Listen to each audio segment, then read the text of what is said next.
Assalamualaikum warahmatullahi wabarakatuh. Sahabat nasihat berkah semuanya. Semoga kita senantiasa mendapat bimbingan Allah menuju jalan yang lurus dan dalam keadaan sehat walafiat. Amin ya robbal alamin. Umat muslim berlomba-lomba melaksanakan salat tahajud saat punya hajat yang ingin dicapai. Tapi harus hati-hati karena ternyata ada kebiasaan-kebiasaan yang bisa bikin doa yang kita panjatkan dalam sholat tahajud tidak diterima.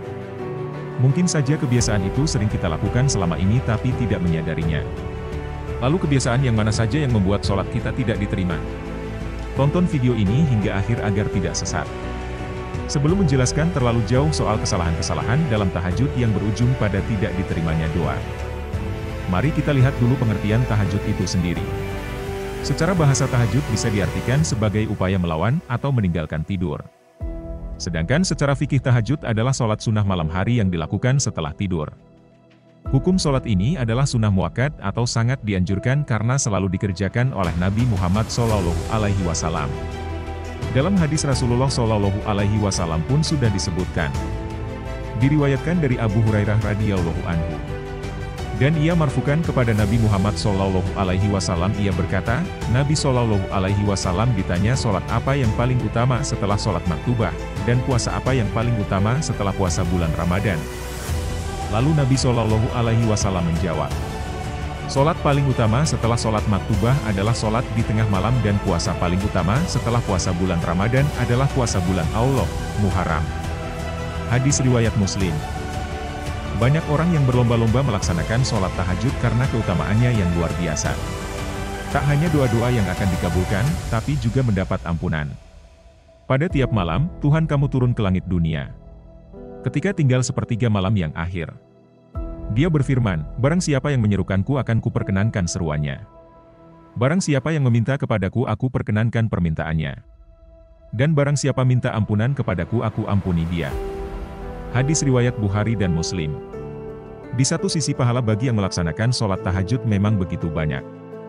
Tapi di sisi lain pengerjaan sholat tahajud juga sangat menantang, bahkan bisa dikatakan paling menantang di antara sholat-sholat yang lain. Mulai dari pengerjaannya di waktu tengah malam saat orang-orang sedang tertidur lelap, hingga udara yang dingin. Makanya tak salah kalau orang-orang yang rutin melaksanakannya diganjar dengan surga, tapi sebagai umat muslim jangan hanya lihat keutamaannya saja. Ada banyak hal yang juga harus diperhatikan terutama kebiasaan-kebiasaan yang bisa menjadi penghambat doa dikabulkan dan dosa diampuni.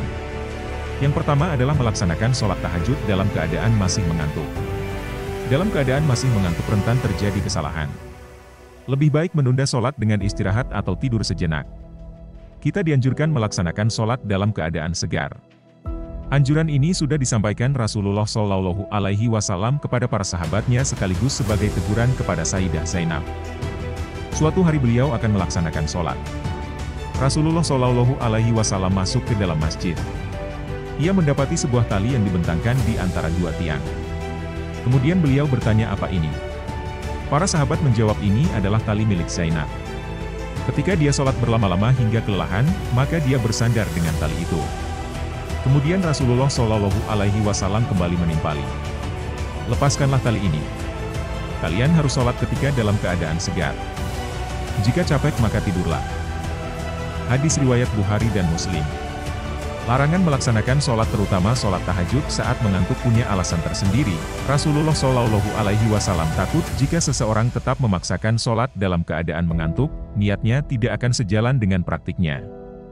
Mungkin saja saat sholat seseorang berniat meminta ampun tapi karena mengantuk ia malah mencela dirinya sendiri. Bahkan orang yang tidur bisa saja lebih baik daripada orang yang sholat tahajud. Kondisi ini pernah diceritakan oleh Gus Ahmad Bahauddin Nur Salim, atau Gus Baha. Suatu hari ada seorang hamba bernama Abu Yazid Al-Bustami. Dia adalah sosok yang gemar melaksanakan sholat tahajud karena takut akan siksaan Allah Subhanahu wa Ta'ala. Dan membenci orang-orang yang tidur di malam hari tanpa sholat malam. Lalu Allah Subhanahu wa Ta'ala pun memanggil Abu Yazid dan membela orang-orang yang tidur. Wahai Abu Yazid, kamu jangan benci hambaku dari sisi satu saja.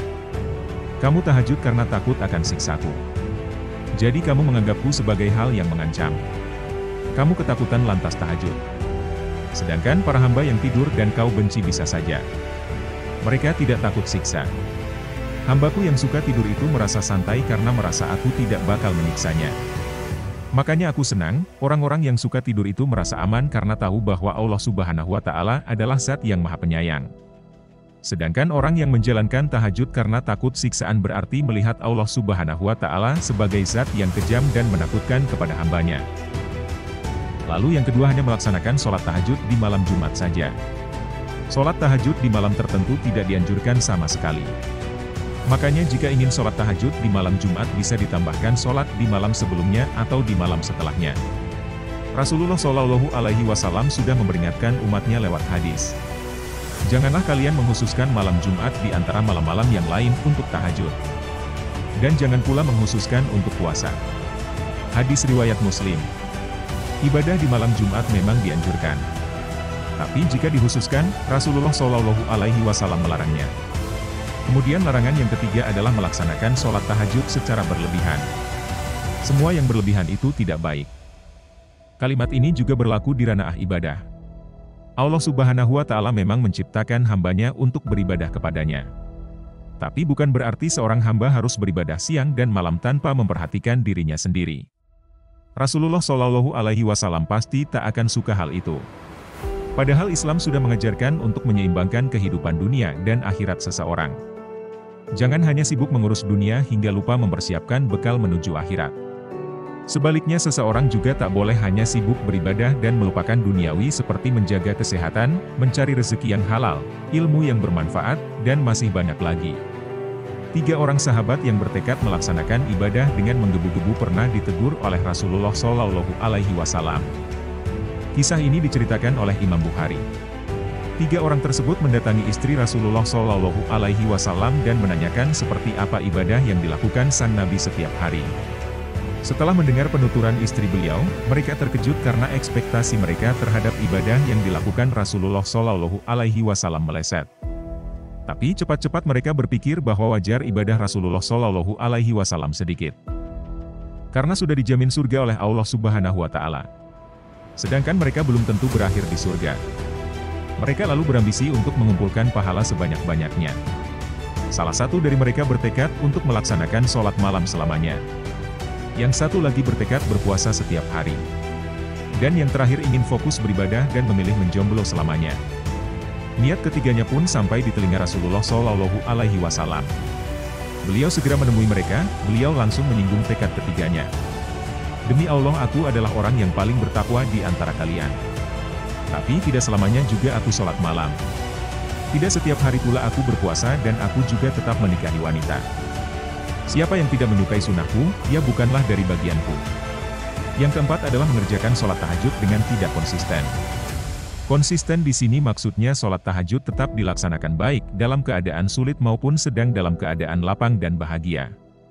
Jangan sampai kita hanya rajin sholat tahajud saat sedang terlilit hutang ataupun sedang berduka. Allah Subhanahu wa Ta'ala mencintai amalan yang dilakukan secara terus-menerus. Dari Aisyah radhiyallahu anha, Rasulullah Shallallahu Alaihi Wasallam bersabda, amalan yang paling dicintai oleh Allah Subhanahu wa Ta'ala adalah amalan yang kontinu walaupun itu sedikit. Aisyah pun ketika melakukan suatu amalan selalu berkeinginan keras untuk merutinkannya. Hadis riwayat Muslim. Sahabat beriman, sholat tahajud memang menjadi salah satu sholat yang menantang, karena waktu pengerjaan yang dilakukan saat tengah malam, udara dingin yang membuat enggan untuk menyentuh air dan masih banyak lagi godaan-godaan lainnya. Makanya, tak heran kalau ganjarannya begitu istimewa, mulai dari doa yang terkabul, sampai dijanjikan surga. Sayangnya kita mesti hati-hati karena ada 4 kesalahan yang bisa membuat doa-doa kita tidak diijabah. Wallahu a'lam bishawab. Yang benar datangnya dari Allah, hilaf dan salah datangnya dari saya pribadi selaku manusia biasa. Sampai bertemu di kisah-kisah penuh makna berikutnya. Wassalamualaikum warahmatullahi wabarakatuh.